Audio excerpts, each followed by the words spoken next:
o STJ decidiu que o uso da casa edificada em lote vazio, adquirida por meio de contrato de compra e venda de determinada construtora ou incorporadora, protegida pelo Código de Defesa do Consumidor, não dá o direito de fruição, indenização pelo uso, pela fruição do imóvel quando da rescisão do contrato. Essa é a decisão do STJ recente. Vale lembrar aqui que nós temos nessa relação jurídica material dois protagonistas. Nós temos o comprador e temos também o vendedor. O comprador trata-se de pessoa física ou jurídica e o vendedor trata-se de incorporadora, trata-se de imobiliária ou até mesmo particular. Então são dois protagonistas nessa relação jurídica material. O que ocorre nesse caso levado a julgamento que chegou ao STJ? Nesse caso foi firmado um contrato de compra e venda entre fornecedor e consumidor, onde teve como objeto a compra e venda de um lote. E esse lote ele deveria ser pago, segundo o contrato, em parcelas, ou seja, aquelas obrigações de trato continuado. E o consumidor comprou esse lote de terras e logo passou a construir, a edificar nesse lote e pagar as prestações em paralelo. Então ele pagava as parcelas e ao mesmo tempo ele construiu e passou a morar nesse lote.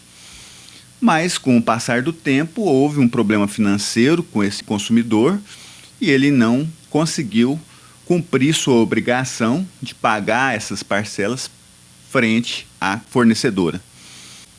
A fornecedora ajuizou uma ação perante o Poder Judiciário, uma ação rescisória, de rescisão de contrato, cumulada com reintegração de posse e também ressarcimento por danos materiais e morais em decorrência do inadimplemento do consumidor, rogando, pedindo ali que fosse cobrado do consumidor a taxa de fruição, ou seja, a taxa de uso desse imóvel durante todo esse período. Então a ação veio proposta nesses termos, o consumidor foi citado e apresentou a contestação e a reconvenção ao mesmo tempo, na mesma peça processual. E nessa ação ocorreu isso. Enquanto que o fornecedor alegava que não havia o pagamento das parcelas e que pedia ali naquela ação a rescisão do contrato, mas a reintegração de posse e também o direito de indenização por fruição do imóvel, o consumidor alegava que não. Alegava que, na verdade, ele detinha o direito porque ele deveria ser indenizado pela edificação que foi feita nesse imóvel adquirido por meio de contrato de compra e venda. O processo tramitou, houve provas, direito de ampla defesa para ambos os lados, contraditório, e veio o édito, veio a sentença da magistrada de primeiro grau. Então, em primeira instância, ela condenou a incorporadora a restituir parte do valor pago, bem como a indenizar o consumidor pelas benfeitorias. E, por outro lado, ela condenou o consumidor a pagar a indenização pela fruição do imóvel pelo tempo em que ele lá esteve. Então veja que os dois foram condenados, os dois foram vencedores na demanda, mas ao mesmo tempo os dois também perderam, houve sucumbência recíproca de ambas as partes. Se por um lado foi condenada a incorporadora a devolver o valor pago pelo consumidor, por outro lado a juíza decidiu também no sentido de que o consumidor ressarcisse a incorporadora na questão da fruição do imóvel durante todo o período que ele havia comprado esse lote não edificado. Diante desse resultado, o consumidor, insatisfeito com essa decisão, interpôs o recurso de apelação perante o Poder Judiciário, perante o Tribunal de Justiça, E o Tribunal de Justiça, instado a decidir essa questão posta, decidiu nos mesmos termos da juíza, ou seja, manteve a sentença incólume, da mesma forma em que ela foi decidida. Ela restou inalterada. Insatisfeita aí com a situação, a consumidora insistiu e recorreu para o STJ. No STJ, a consumidora utilizou-se de vários argumentos que foram levados a julgamento pelo STJ. E o STJ, numa decisão até ponderável, pelo menos do meu ponto de vista, decidiu que não havia o direito da incorporadora, da fornecedora, de receber a indenização pela fruição desse imóvel, naquele tempo em que foi utilizado pelo consumidor. E ele o fez, por meio de uma decisão da lavra da ministra Nancy.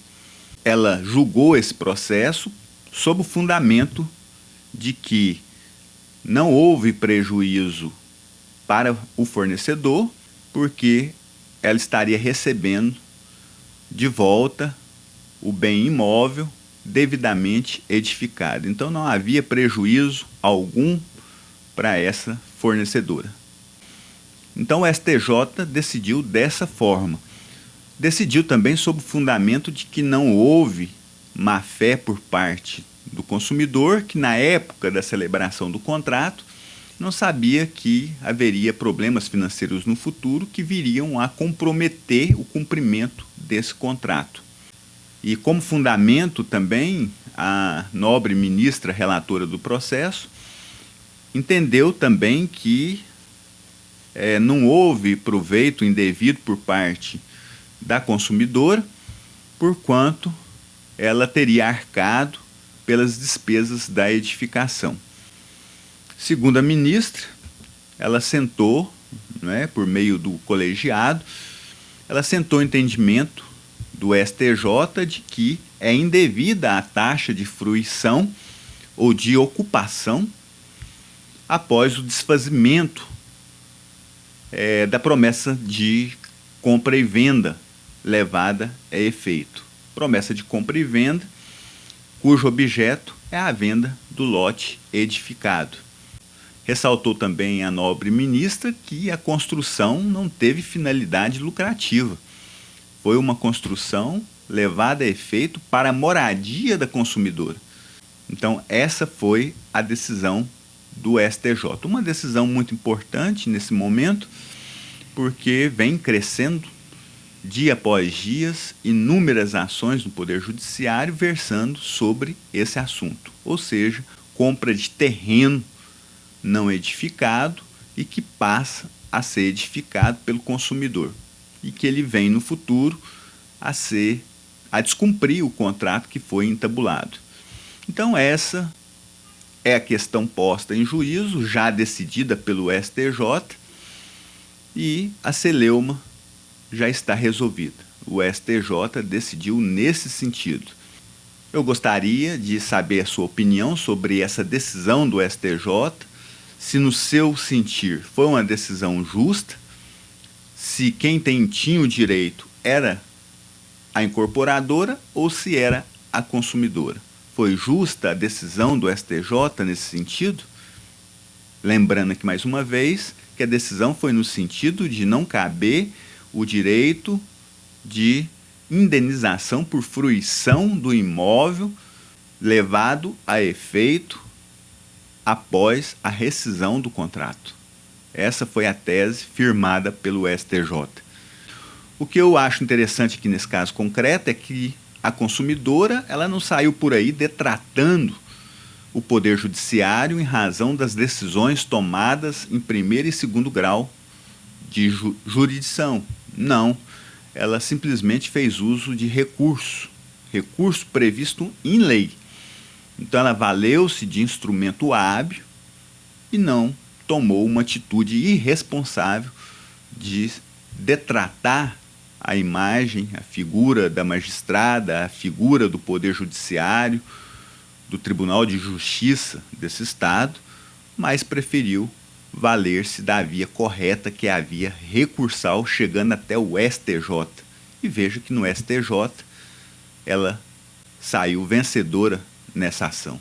Essa é a melhor forma do ser humano de agir, mostra uma certa maturidade dessa pessoa. Por enquanto eu fico por aqui, espero a sua resposta. Vamos debater, vamos deliberar sobre esse assunto de tamanha importância que vem crescendo tanto na sociedade, que vem sendo pauta constante no Poder Judiciário. Agradeço a participação, um forte abraço e até o próximo vídeo.